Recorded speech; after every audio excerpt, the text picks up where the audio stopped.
Bar council का चुनाव आज। अंतिम समय तक पैनल बनाने में असमंजस की स्थिति। जिला जज की रोक के बावजूद कोर्ट परिसर में बैनर को लेकर विवाद संभव है। 4,978 वकील 6 पदाधिकारियों के साथ ही 11 कार्यकारिणी सदस्यों के भाग्य का फैसला करेंगे। जिला जज न्यायालय परिसर में बोर्ड, बैनर लगाने के लिए प्रतिबद्ध थे। अदालत भवन के चारों ओर लगे सीसीटीवी कैमरों का भी रखरखाव किया गया। ताज़ा खबर देखने के लिए देखते स्टार न्यूज नेटवर्क। जय हिंद।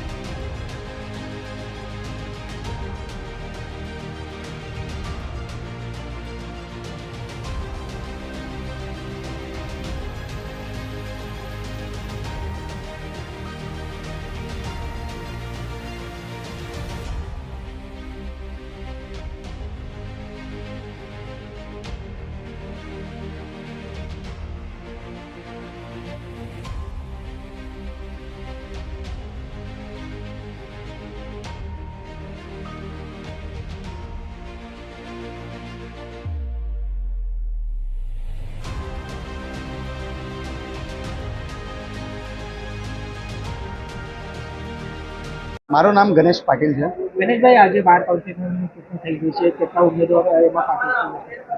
અહીંયા પ્રમુખ માટે 4 ઉમેદવારો, ઉપપ્રમુખ માટે 3 ઉમેદવારો, સેક્રેટરી માટે 4 ઉમેદવારો, જોઈન્ટ સેક્રેટરી માટે 3 ઉમેદવારો, ખજાનચી માટે 2 અને હાલમાં આ વર્ષે એલઆર માટે નવી પોસ્ટ મૂકવામાં આવેલી છે, એમાં 2 ઉમેદવારો ઊભા રહ્યા છે અને જ્યારે કાઉન્સિલ છે એમાં ટોટલ 11 ઉમેદવારો હોય છે, એમાં 22 ઉમેદવારો ઊભા।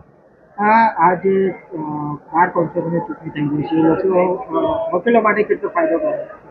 વકીલો માટે એટલે વકીલોને લગતી કોઈ સમસ્યા હોય, જુનિયરો હોય, સિનિયરો હોય, કોર્ટ બિલ્ડિંગને લગતી કોઈ સમસ્યા હોય, કોઈ જુનિયરોનું શોષણ થતું હોય, કોઈ બીમારીથી પીડાતું હોય, એટલે એને જે આ બાર છે, જે બેચ છે એ એને સપોર્ટ કરે કે એને મદદ કરે, બસ એટલો ફાયદો હોય છે। કેટલા વકીલો આજે વોટિંગ કરશે?